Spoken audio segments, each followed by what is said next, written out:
Ele participa de uma pesquisa que está mudando a vida dos diabéticos. Eu vou conversar com o endocrinologista Carlos Eduardo Barra Cury.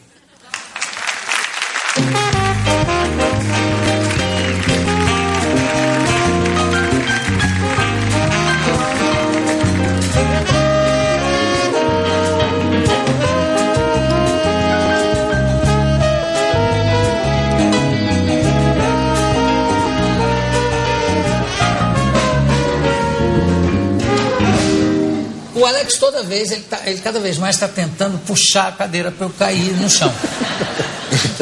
Porque eu já pedi para ele empurrar a cadeira, né? Mas não adianta, ele agora faz assim, desculpa esse seu jogo. Desculpa, senhor.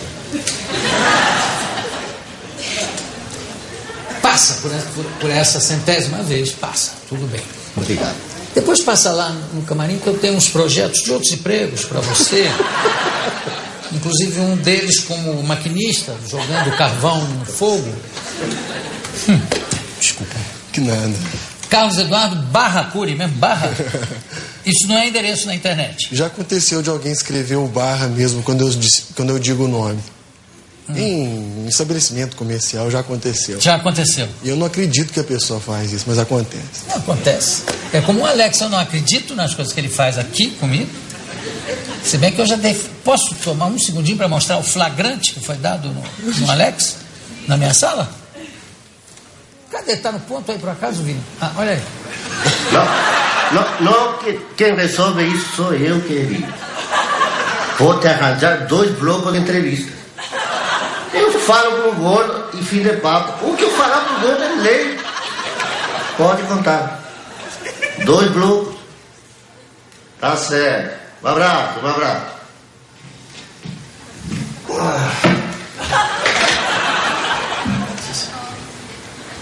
Cadê o gelo? Desculpa. Tô falando com as paredes, caralho. Rápido, hein? Tá vendo que eu tenho que aguentar aqui? Enfim. Você está participando, é um assunto que eu acho que interessa muita gente, não só no Brasil, no mundo, né? E muita gente que se preocupa, muita gente que não percebe que está tendo, né? Porque às vezes não se examina na hora certa. Eu acho que é um papo aqui de utilidade pública. Eu até antes perguntei se tinha alguém que sofria de diabetes na plateia e algumas pessoas levantaram o braço. Você participa de uma pesquisa que está mudando a vida dos diabéticos. Em que sentido exatamente? Como é a pesquisa? O João, é assim, é uma pesquisa voltada para o diabetes tipo 1. Perdão, a tipo 1 é aquela que a pessoa tem já em criança. Isso, é assim, para todo mundo entender, são 2 tipos básicos. Tipo 1 é em crianças e jovens magros e que normalmente não tem história na família. E esse diabetes tipo 1 é aquele que o pessoal tem jovem, conhece algum coleguinha que aplicava injeção. Que anda com a injeção. Anda. E tem que tomar pro resto da vida. Várias vezes ao dia, pro resto da vida. É uma doença que, até o surgimento da insulina, que foi em 1922, uma dupla de canadenses, o paciente recebia, tem uma clínica na Harvard, que é a primeira clínica do mundo, ela foi fundada em 1898. O John... 1898. Então, o fundador da clínica, o Elliot, ele dava medalhas para pessoas que completavam 3 anos de vida. Do nascimento aos 3 anos? Não, com a doença. A doença não necessariamente vem ao nascimento, vai vir numa idade jovem. A tipo 1 se manifesta geralmente em que idade? Olha, ela pega numa faixa... Ela pode acometer qualquer idade, mas é mais em criança e jovem. Tá bom, desculpa a minha insistência, mas criança com que idade? 5, 6, 7, 8 anos. E aí manifestou, tinha 3 anos de vida. Isso, aí ele dava medalha para quem conseguia durar, porque ele fazia coisas assim, intuitivas. Olha, beba muito líquido, coma menos, coisas desse tipo. Corte açúcar. Corte açúcar. A gente hoje... Massas. Felizmente hoje, Jô, o diabetes, a gente vai falar da pesquisa, mas é bom deixar bem claro.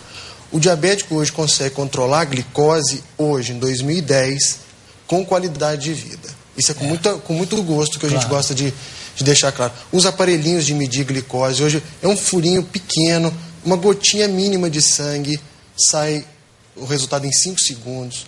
As canetas de aplicação de insulina são canetas que, sem brincadeira, você aplica, não é papo de médico. É tipo o EpiPen, né? Sim, né? Você não sente mesmo, não é conversa de médico. E, assim, a gente fica muito satisfeito de poder dar aos pacientes. Hoje tem esquemas de insulinização que a gente passa para o paciente, que ele tem uma certa flexibilidade alimentar. Sim, claro. Mas você é diabético, não, né? Não sou. Tenho muitos familiares, tenho muitos conhecidos, como todos têm. Eu também tenho muito. Eu, apesar de gordo, etc e tal, a minha taxa de glicose, que eu controlo tudo, todo ano, né? Sempre ótima. Mas é claro que, como todo mundo, como você falou, todo mundo tem amigos que tem tipo 1 ou tipo 2, que é uma que se manifesta depois, né? Tipo 2 é aquele, para completar a comparação, é o do adulto que tem obesidade abdominal. Não necessariamente obesão. É o que eu já falei disso. Basta a barriguinha. O maçã, o gordo maçã. Obesidade do tipo maçã. Existe essa categoria. Existe. Essa classificação. Isso, né? É científico. E ele vem num pacote. Diabetes tipo 2, pressão gota, alta. Pressão alta, gordura no fígado, triglicérides alto, apneia do sono, tudo isso associado. Esse é o tipo 2, é 95% dos casos. É o caso que, se eu não me engano, é o caso que é mais indicado para cirurgia de redução do estômago. A cirurgia, né? de redução do estômago, ela é uma das alternativas para esse diabetes tipo 2. Ele atua muito bem. Eu conheço uma moça em Nova York que era gorda, bem gorda. Ela fez a cirurgia e ela era diabética e a diabetes desapareceu. Quer dizer, não imediatamente, mas em 6 meses, ou muito rapidamente, a taxa dela foi para a normalidade. Ela não precisou nem mais tomar insulina. Isso pode acontecer ou acontece sempre? Acontece na maioria. É impressionante. Por vários motivos. Primeiro, pela perda do peso. É claro. Primeiro, e segundo, porque a cirurgia... Hoje existem alguns tipos. Mas elas mexem no intestino e hoje a medicina já sabe que o intestino envia um sinal ao pâncreas, estimulando ele a produzir insulina. Engraçado. Quando a gente come, o alimento, quando passa no intestino, parece que ele manda um sinal para o pâncreas. Olha, começa a produzir que lá vai comida. Hoje a gente já sabe que existem hormônios chamados incretinas, de incrementar a produção de insulina. Como tem uns que provocam um apetite voraz. Sim. Né? Tipo, sei lá, a grelina. Sim, o intestino, o estômago são órgãos endócrinos também. Produzem hormônios. Carlos, você está falando de coisas práticas, né? Tanto diabetes tipo 1 ou tipo 2 podem se utilizar desses recursos. Mas já existe alguma perspectiva de se colocar um órgão produzindo insulina, sei lá, um pâncreas, alguma coisa que substitua e que faça insulina? Existem estudos nesse sentido? Hoje a gente está tudo evoluindo bem rápido, por isso que eu te disse da qualidade de vida em 2010.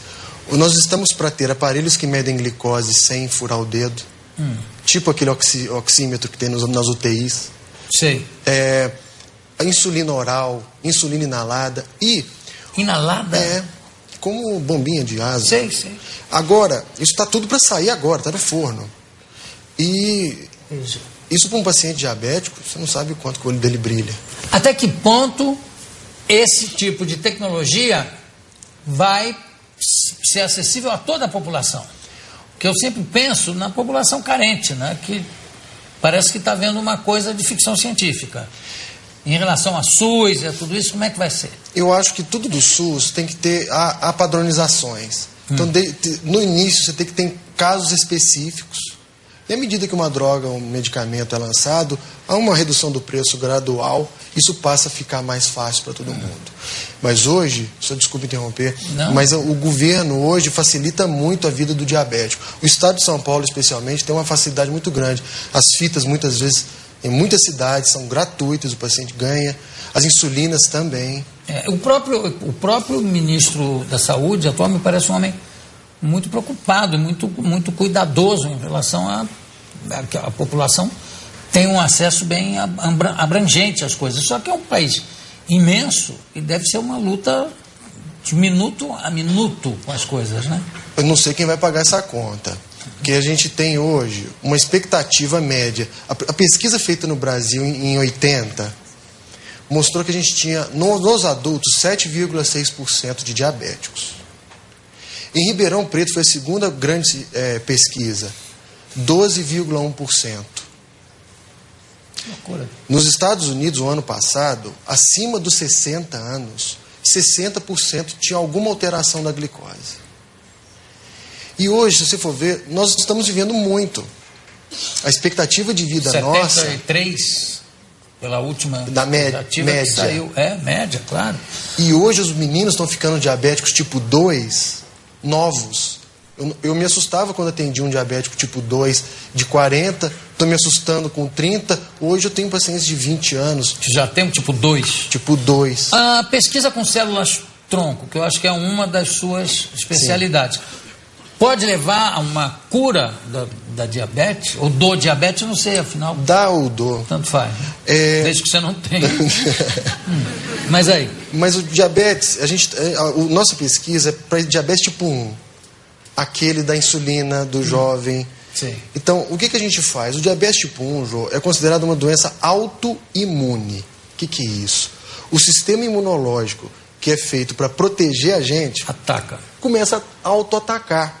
A medicina até hoje não sabe por que o indivíduo X desenvolve e o outro não. A medicina não sabe. Então o que a gente faz? A gente desliga esse sistema imunológico como se fosse um computador. Desliga com quimioterapia. E liga de novo com as células tronco do próprio paciente. Então esse fenômeno de desligar e ligar tem um nome que todo mundo conhece que chama reset imunológico. Dá um boot no cara. Dá um boot. Religa. E o nosso centro, na USP, em Ribeirão Preto, já tinha um grande know-how. O professor Júlio Voltarelli conseguiu juntar um grupo muito grande que já tratava outras doenças autoimunes. Sim. Como lúpus, como artrite reumatoide, esclerose múltipla. Tem uma terrível, que é o fogo selvagem, que eu não sei qual é o nome. Me falhou aqui agora. Pênfigo. Que acontece muito, se não me engano, na região de Franca. Eu não sei. É o pênfigo. Por que essas coisas são localizadas? Não se sabe. Agora, eu vou abrir perguntas aqui para a plateia, se alguém tiver curiosidade. Mas antes eu quero perguntar o seguinte. Duas coisas que apavoram em relação a diabetes.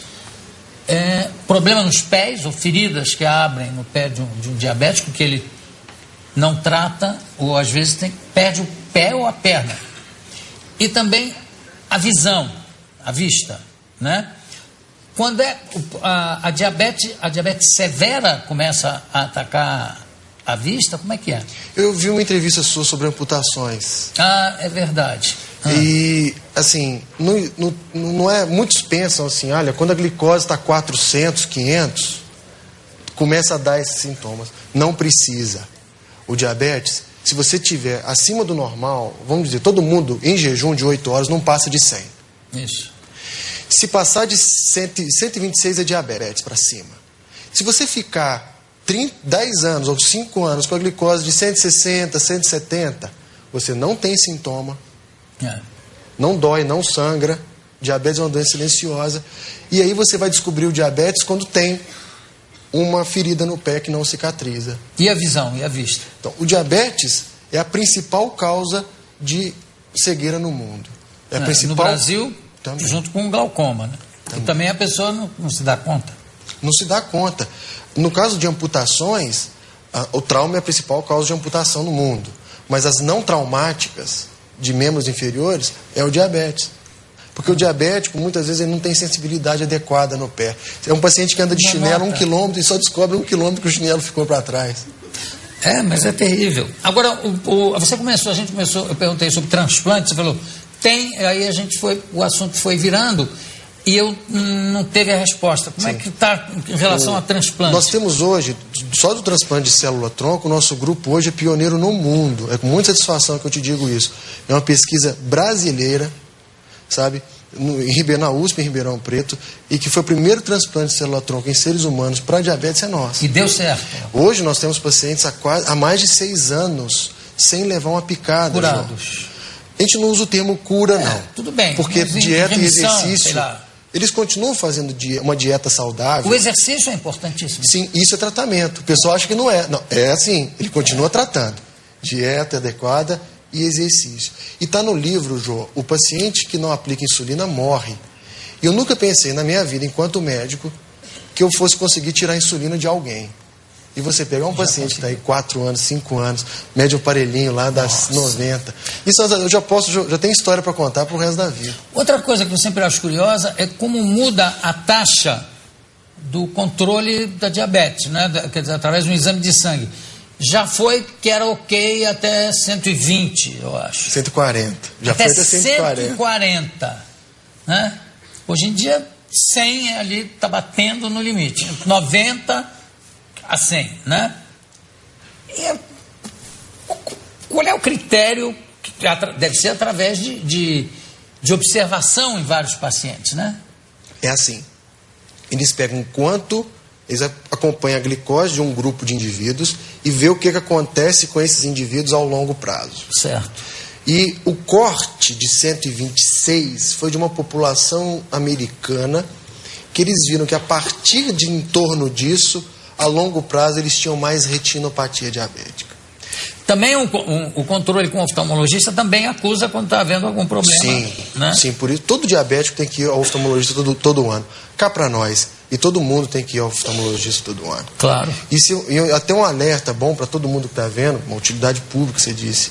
Não esperem sintomas. Todo mundo pergunta, mas como é que eu vou fazer então para quem está em casa ouvindo a gente? Todo mundo tem uma noção. Diabetes é urinar muito, beber água demais e perder peso inexplicado. Mas, gente, tem que ir no médico. Pessoas têm que medir glicose no check-up. Porque a gente estou cansado de pegar, e o homem, principalmente, o masculino, ele não vai ao médico. E quando eu estou cansado de atender homens, numa faixa de 40, 50 anos, você chega lá, cai tudo de paraquedas. Uma hora só, gota, diabetes, colesterol, triglicerídeos, tanto é que o Ministério da Saúde hoje foca a saúde no homem. Tem gente que diz que não vou fazer exame porque pode descobrir alguma coisa. Mas o propósito do exame é ver se tem, não é para descobrir, não é quem vai inventar alguma coisa, né? Tem alguém na plateia que queira fazer alguma pergunta para o Dr. Carlos Eduardo? Pode perguntar, o microfone está aí. Por que é que hoje a maioria das pesquisas são feitas baseadas em cima das células-tronco? Olha, é um campo muito interessante você estudar célula-tronco. É uma nova abertura de janela, eu acho. Muitas coisas que se falam sobre células-tronco são meramente mitos. Outras são fortes perspectivas, outras não tem nada a ver. A gente está podendo participar, esse estudo nosso com célula-tronco, em Ribeirão, hoje nós temos 2 linhas de pesquisa com célula-tronco em diabetes, que é uma grande perspectiva, nós estamos podendo participar disso. E o Brasil hoje, é com muito orgulho que a gente diz que o Brasil colocou um tijolinho nesse rol, que é a terapia celular. Então, num país que a gente sabe que a pesquisa é pouco estimulada, a gente tem que fazer pesquisa, atender o consultório, bater escanteio, cabecear, tudo ao mesmo tempo. Mas é assim, e o Brasil está dando a sua colaboração. E por aí vai. Bom, doutor, eu quero agradecer demais a sua presença, a maneira claríssima e simpática com que você expõe esse assunto. Dr. Carlos Eduardo Curi. Muito obrigado, parabéns pelo seu trabalho. Daqui a pouco a gente volta.